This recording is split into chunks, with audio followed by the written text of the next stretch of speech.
श्री स्वामी समर्थ. सर्वांचे माझ्या मराठी यूट्यूब चॅनलमध्ये म्हणजे शंकर महाराजांचा आशीर्वाद या चॅनलमध्ये मनापासून स्वागत आहे. स्वामींच्या कृपेने तुमच्या सर्व चांगल्या इच्छा पूर्ण हो.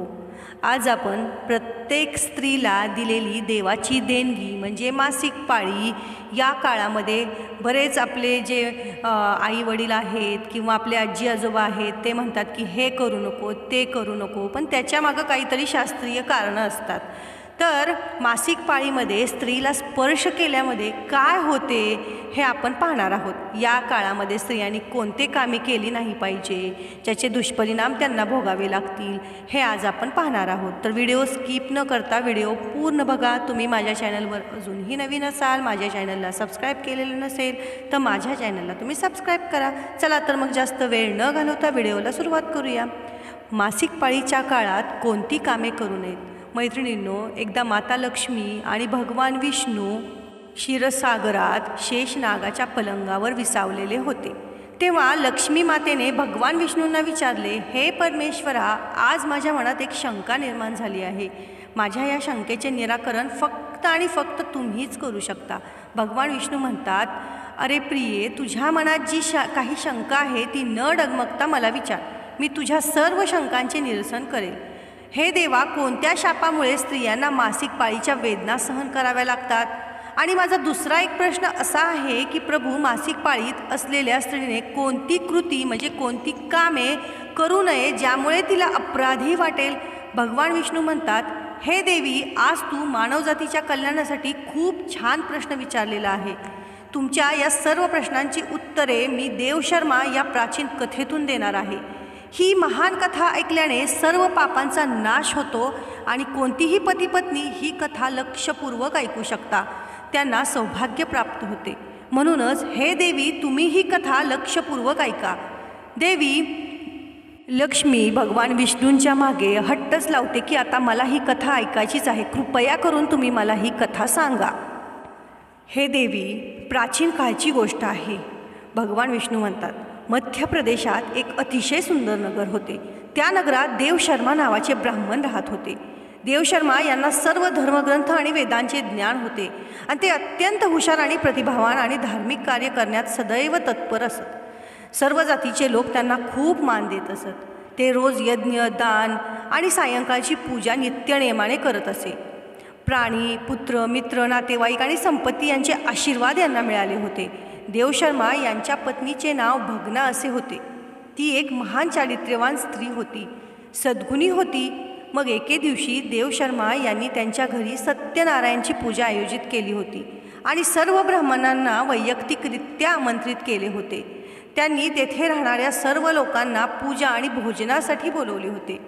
त्यानंतर पूजेच्या दिवशी सर्व ब्राह्मण त्यांच्या घरी आले. देवशर्मा यांनी सर्व ब्राह्मणांची विधीपूर्वक पूजा करून त्यांचा सन्मान केला आणि त्यांनी सर्व ब्राह्मणांना घरात बोलावून सुंदर आसनावर बसवले, मिठाई दिली. ब्राह्मणांना भोजन दिल्यानंतर त्यांनी भगवंताचे नामस्मरण केले आणि सर्व वस्त्र इत्यादी दान करून निरोप दिला. त्या सर्व ब्राह्मणांनी देवशर्माला आशीर्वाद दिले, भरभरून आशीर्वाद दिले आणि तिथून निघून गेले. त्यानंतर त्यांनी आपले कुटुंब आणि मित्र आणि अनेक दिवस भुकेलेल्या लोकांना जेवण दिले. अशा रीतीने सगळ्यांना जेवण करून पूजा आटपून जेव्हा ब्राह्मण आपल्या घराच्या दारासमोर उभे राहिले तेव्हा त्यांना एक कुत्री आणि एक बैल दिसला, जे एकमेकांबरोबर बोलत होते. तेव्हा त्या ब्राह्मणाने कुत्री आणि बैलाची संपूर्ण कहाणी ऐकली. तेव्हा त्यांना खूप आश्चर्य वाटले. ती कुत्री आणि बैल त्यांचे आईवडील होते, जे मागील जन्मीच्या पापांमुळे या जन्मात या कुत्री आणि बैल असे बनले होते. मग तो ब्राह्मण मनात विचार करू लागला, हे दोघे खरे तर माझे आईवडील आहेत, जे प्राण्यांच्या रूपात माझ्या दारात आले आहेत. या दोघांना अशा कोणत्या कारणास्तव सजीवांचे शरीर मिळाले असेल? आता त्यांच्या उद्धारासाठी मी काय करू शकतो? असा विचार करून ब्राह्मणाला देवशर्मांना रात्रभर झोप लागली नाही आणि ते रात्रभर देवाचा विचार करू लागले. त्यांनी स्वतःच्या पालकांचा विचार केला. मग त्यांना आठवले की मोक्षाचा उपाय फक्त वशिष्ठ ऋषी सांगू शकतात. म्हणूनच सकाळ होताच देवशर्मा यांनी स्नान करून सर्व कामे उरकून वशिष्ठ आश्रमात पोहोचले आश्रमात येतात वशिष्ठ ऋषींनी देवशर्मा यांचे स्वागत केले. वशिष्ठ ऋषी म्हणू लागले, हे श्रेष्ठ ब्राह्मण, तू आज आमच्या आश्रमात का आला आहेस? तू उदास का दिसतोस? तुझ्या दुःखाचे कारण काय आहे मला सांग. देवशर्मा म्हणतात, हे मुनीश्वर, मी तुम्हाला नमस्कार करतो. तुमच्या दर्शनाने माझा जन्म सफल झाला आहे, धन्य झाला आहे. हे मुनीश्वर, मी तुमच्याकडे शंका घेऊन आलो आहे. कृपया फक्त तुम्ही आणि तुम्हीच मला या दुःखातून बाहेर काढू शकता. मी अत्यंत दुःखी आणि अशक्त झालो आहे. आणि वशिष्ठजी म्हणतात, हे ब्राह्मण, दुःखी होऊ नकोस. तुझ्या मनात कोणतीही शंका असली तरीही न डगमगता न घाबरता मला विचार. मी तुझ्या सर्व शंकाचे नक्कीच निरसन करीन. मग देवशर्मा म्हणतात, हे मुनीश्वर, काल माझ्या घरी सत्यनारायणची पूजा ठेवली होती आणि अनेक ब्राह्मण आणि भुकेलेल्या लोकांना मी अन्न विधिवत पद्धतीने दान केले, देवाची पूजा केली. तेवढ्यात एक कुत्री आणि एक बैल माझ्या दारात आले आणि दोघेही माझ्या घरासमोर उभे राहून बोलत होते. सर्वप्रथम कुत्री बैलाला असे म्हणू लागली, हे परमेश्वरा, आज घडलेली घटना ऐक. आमच्या मुलाच्या घरी ब्राह्मणांच्या जेवणासाठी ठेवलेले दूध, काल त्या दुधाच्या भांड्यात एक सापाने तोंड घातले होते आणि त्यामुळे विष निर्माण झाले होते. ते पाहून मला खूप काळजी वाटू लागली. त्या दुधापासून या पूजेसाठी अन्न तयार होणार होते. ते दूध सगळ्यांनी खाल्ले असते तर ते सगळे मेले असते. म्हणूनच मी त्या भांड्यातील सर्व दूध प्याले. जेव्हा सुनेची नजर माझ्यावर पडली तेव्हा तिने मला बेदम मारहाण केली. त्यामुळे माझ्या शरीराला असह्य अशा वेदना झाल्या आहेत. मला खूप वेदना होत आहेत. म्हणूनच मी दुःखी आहे. मला हे दुःख सहन होत नाही. कुत्रीचे बोलणे ऐकून बैल खूप दुःखी झाला आणि आपली कहाणी सांगू लागला. आता मी तुला माझ्या दुःखाचे कारण सांगतो. मागील जन्मी या ब्राह्मणाचा मी बाप होतो आणि आज या ब्राह्मणाने सर्व लोकांना जेवण दिले, पण त्याने माझ्यासमोर गवतही ठेवले नाही आणि मला प्यायला पाणीही दिले नाही. या कारणामुळे मी खूप दुःखी झालो आहे. मग देवशर्मा म्हणू लागले, माझे आई वडील असे कुत्री आणि बैलासारखे बोलताना पाहून मला खूप वाईट वाटले. मला रात्रभर या विचाराने झोप येत नव्हती. मला प्रत्येक क्षणी काळजी वाटत होती. मी कधीही कोणतंही पाप केलं नाही, नेहमीच धार्मिक कार्य केले आणि माझ्या आईवडिलांना असा का त्रास सहन करावा लागतो? म्हणून मी आज तुमच्याकडे आलेलो आहे. कृपया तुम्ही याचे उत्तर शोधा आणि मला सांगा की माझ्या आईवडिलांची अशी दुर्दशा का झाली आहे आणि त्यांच्या उद्धारासाठी मी कोणती कृती करावी. तेव्हा गुरु ध्यान करून त्या ब्राह्मणाच्या आईवडिलांचे मागील जन्माचे कर्म पाहतात आणि देवशर्माला म्हणू लागतात, हे ब्राह्मण, तुमच्या आईवडिलांनी त्यांच्या मागील जन्मात एक गंभीर पाप केले होते. त्या पापामुळे त्यांची आज अशी ही अवस्था झाली आहे. तेव्हा देवशर्मा सांगतात, हे गुरुदेव, कोणत्या पापामुळे माझ्या आईवडिलांची ही अशी दुर्दशा झाली आहे?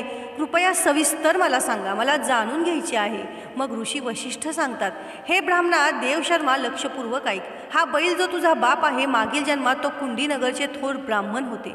एके दिवशी त्यांनी एकादशीचा उपवास करून भोजन केले होते. एकादशी व्रताच्या दिवशी दानधर्मही केला नाही आणि आपल्या दारात आलेल्या गायींना त्यांनी कधी चाराही दिला नाही. त्यांनी आपल्या पितरांचे श्राद्धही नीट कधी केले नाही. त्यांच्या मागच्या जन्मी तुझ्या वडिलांनी तुझ्या आईची तुझ्या मासिक पाळीमध्ये समागम केला होता, म्हणजे संबंध ठेवले होते आणि या पापामुळे त्यांना या जन्मी बैलाचे रूप धारण केले आहे. आता तुझ्या आईबद्दल ऐक. तुझ्या आईने मासिक पाळी असतानाही जेवण बनवले. धार्मिक विधी करताना देवाच्या तुळशीला पाणी अर्पण केले. मासिक पाळी असताना तिने हे देवाला अर्पण केले. या कारणास्तव एक महान पाप बनले. मासिक पाळीच्या काळात ती 3 दिवस अपवित्र होते. मासिक पाळीच्या काळात स्त्रीने पूजा करू नये. स्त्रीने या 3 दिवसात केसही धुवू नयेत. यामुळे पतीचे आयुर्मान कमी होते. मासिक पाळीच्या वेळी झाडे आणि तुळशीला स्पर्श करू नये. मासिक पाळीत असलेल्या स्त्रीसोबत सुद्धा समागम म्हणजे शारीरिक संबंध जो कोणी ठेवतो, कपड्यांना स्पर्श करतो, तो ब्रह्महत्येचे पाप करतो. त्यालाही अपराधी वाटतं. ब्रह्महत्येचे पाप मासिक पाळीच्या स्त्रीच्या शरीरात 3 दिवस राहते आणि 4थ्या दिवशी स्नान करून ती पवित्र होते. 4थ्या दिवशी आंघोळ केल्यावर मासिक पाळीच्या स्त्रीने आपल्या पतीच्या चेहऱ्याकडे पाहावे. दुसऱ्या पुरुषाच्या चेहऱ्याकडे पाहू नये. पती जवळ नसेल तर सूर्यदेवाकडे पाहावे. गुरु वशिष्ठ सांगतात, हे ब्राह्मणा, या पापामुळे तुझा बाप बैल म्हणून जन्माला आलेला आहे आणि आई कुत्री म्हणून जन्माला आलेली आहे. म्हणून देवशर्मा म्हणतात, हे मुनीश्वर, आता कृपया माझ्या मातापितांच्या उद्धारासाठी उपाय सांगा. गुरु म्हणतात, हे ब्राह्मणा, कोणत्याही अमावस्येच्या दिवशी श्राद्ध आणि तर्पण कर. आई वडिलांच्या उद्धारासाठी दान धर्म कर, गायीची सेवा कर आणि मातेला मिठाई खाऊ घाल. आपल्या आईवडिलांच्या उद्धारासाठी देवाकडे प्रार्थना कर. मग ब्राह्मण तेच करतो आणि मग त्याचे आईवडील सर्व पापांपासून मुक्त होतात. मग भगवान विष्णू म्हणतात, माता लक्ष्मी देवी, मी तुला जे सांगितले आहे की मासिक पाळीच्या स्त्रीने कोणती कामे करू नयेत, आता मी तुम्हाला सांगतो की कोणत्या कारणास्तव स्त्रीला पाळी करावी लागते किंवा पाळी आलेली आहे. सत्ययुगात काल नावाने प्रसिद्ध असलेला राक्षस होता. तो राक्षसी असल्यामुळे त्याचा स्वभाव उग्र होता. तो नेहमी लढायला तयार असायचा. मग काय झाले, एके दिवशी वृत्तसुरांसह सर्व राक्षस स्वर्गलोकात चढू लागले, युद्ध करू लागले. त्या राक्षसाकडे खूप शक्तिशाली शस्त्र होती जी देवता सहन करू शकले नाहीत आणि ते ब्रह्मदेवांकडे पळून गेले. तेव्हा ब्रह्मदेवाने त्यांना राक्षसांचा पराभव करण्याचा उपाय सांगितला. हे यंत्र तुम्ही या क्षणी महर्षी गदीकडे जा आणि ते तुम्हाला त्यांच्या शरीराच्या हाडांपासून शस्त्रे पुरवतील. त्या शस्त्रांचा वापर करून तुम्ही रुद्रसुराचा वध करू शकाल. महर्षी दगदींच्या आश्रमात जातात आणि प्रार्थना करतात आणि त्यांना शस्त्र देण्याची विनंती करतात. मग जगाच्या कल्याणासाठी महर्षी दादींची आपल्या शरीरातील हाडांपासून शस्त्र तयार करतात आणि अस्त्रांपैकी एक वज्र नावाचा शस्त्र आहे जे भगवान इंद्राने धारण केले आहे. सूर्यदेवता रुद्रसुराशी युद्ध करण्यासाठी निघतात. देव आणि दानवांमध्ये भयंकर युद्ध होती. सर्व देव दानवांशी युद्ध करण्यासाठी आकाशात जमा होतात आणि युद्धात तुटून पडतात. अग्निदेवाला आगीच्या हल्ल्याने जबाबदाऱ्या पेलायला लागतात. अग्नीच्या प्रभावामुळे शरीराचा प्रत्येक अवयव जळू लागतो. मग वरून देव पाण्याचा वर्षाव करतात आणि राक्षसांना बुडवतात. त्यामुळे राक्षस गर्जना करू लागतात. अशा रीतीने अनेक दिवस देते आणि देवांमध्ये भयंकर युद्ध चालू असते. तेव्हा देवराज इंद्र आणि रुद्रासूर समोरासमोर येतात. दोघांमध्ये युद्ध होते आणि त्यानंतर देवराज इंद्र आपल्या वज्राच्या जोरावर रुद्रसुराचा वध करतो. राक्षस रुद्रसुराचा मृत्यू होताच ब्रह्महत्या त्याच्या शरीरातून बाहेर पडतो आणि इंद्राचा पाठलाग करू लागतो. मग ब्रह्महत्या इंद्राच्या शरीरात प्रवेश करतो. त्यामुळे इंद्रदेवाला ब्रह्महत्येचे पाप लागते. देवराज इंद्र ब्रह्मदेवाकडे जातो आणि त्याला ब्रह्महत्यापासून मुक्ती मिळवण्यासाठी सांगतो. तेव्हा ब्रह्मदेव ब्रह्महत्येला इंद्राच्या शरीरातून बाहेर येण्याची आज्ञा करतात आणि ब्रह्महत्या इंद्राच्या शरीरातून बाहेर पडतात आणि ब्रह्मदेवाला म्हणू लागतात, हे परमपिता, आत्तापर्यंत मी वृत्तसुराच्या शरीरात वास करत होतो, कारण त्याने अनेक ब्रह्महत्या केल्या होत्या आणि इंद्राने त्याचा वध केल्यावर मी इंद्राच्या शरीरात वास करू लागलो. आता कृपया मला योग्य जागा द्या, मी जिथे राहू शकतो. मग ब्रह्मदेव म्हणतात, हे ब्रह्महत्या, मी तुला तुझे योग्य स्थान देतो. तेव्हा ब्रह्मदेव म्हणाले की ब्रह्महत्याचा वध केल्यानंतर तुझा 1/4 भाग अग्नीच्या आत राहील, जो अग्नीला यज्ञ करीत नाही. तुम्ही त्याच्या शरीरात प्रवेश करता आणि मग तुमच्या शरीराचा दुसरा भाग पाण्याखाली राहील, जो तुमचा आहे, मूत्र किंवा विष्ठा करतो. तुम्ही त्याच्या शरीरात प्रवेश करता. मग तिसरा भाग झाडे, वृक्ष, झाडांमध्ये राहील. जो विनाकारण कोणीही वृक्षतोड करेल तोही ब्रह्महत्याचा दोषी ठरेल. तेव्हा ब्रह्मदेवाने अप्सरांना बोलावून सांगितले, हे अप्सरांनो, ब्रह्मदेवाचा हत्येचा एक भाग स्वीकार करा. अप्सरा म्हणाल्या, हे परमेश्वरा, तुमच्या परवानगीने आम्ही ते स्वीकारण्यास तयार आहोत, परंतु कृपा करून सुटकेचा काही मार्गही सांगा. तेव्हा ब्रह्मदेव म्हणू लागले, हे अप्सरांनो, जो कोणी जेव्हा मासिक पाळीमध्ये स्त्रीशी संभोग करेल त्याच्या आत हा ब्रह्महत्या प्रवेश करेल. अशा प्रकारे ब्रह्महत्येचे 4 भाग केले आणि एका आगीत, दुसरा पाण्यात आणि तिसरा झाडांमध्ये आणि चौथा स्त्रियांमध्ये गेला. म्हणून मासिक पाळीच्या काळात जो कोणी स्त्रीला स्पर्श करून तिच्याशी संभोग करतो तो त्याच ब्रह्महत्येचा भाग होतो. त्याच ब्रह्महत्येचा वध केल्यास अपराधीपणा वाटतो. भगवान विष्णू म्हणतात, हे देवी, अशा प्रकारे मी तुला स्त्रीच्या मासिक पाळीत कथा सांगितली आहे आणि मासिक पाळीमध्ये स्त्रीने कोणती कामे करू नये हे देखील सांगितले आहे. तर माता लक्ष्मी भगवान विष्णूंचे मनापासून आभार मानतात की तुम्ही मला खूप चांगले ज्ञान दिलेले आहे, खूप महत्त्वाचे ज्ञान दिलेले आहे. कोणतीही स्त्री मासिक पाळीच्या काळात पतीशी संबंध ठेवते त्या घरात मी प्रवेश करणार नाही, अशी माता लक्ष्मी भगवान विष्णूंना शब्द देते. आणि मैत्रिणींनो बघा, मासिक पाळीमध्ये स्त्रियांना त्रास होत असतो. त्या काळामध्ये कोणत्याही पुरुषाने समागम करणे खूप निगेटिव्ह मानले जाते. त्यामुळे स्त्रियांना मानसिक त्रास देखील सहन करावा लागतो. त्यामुळे मासिक पाळीमध्ये कोणत्याही स्त्रीने पुरुषाने संभोग करणे अतिशय निषिद्ध मानले गेले आहे. तर तुम्हाला ही कथा कशी वाटली, ही माहिती कशी वाटली हे मला कमेंटमध्ये नक्की सांगा. तुम्ही माझ्या चॅनलवर अजूनही नवीन असाल तर माझ्या चॅनलला सबस्क्राईब करा. धन्यवाद.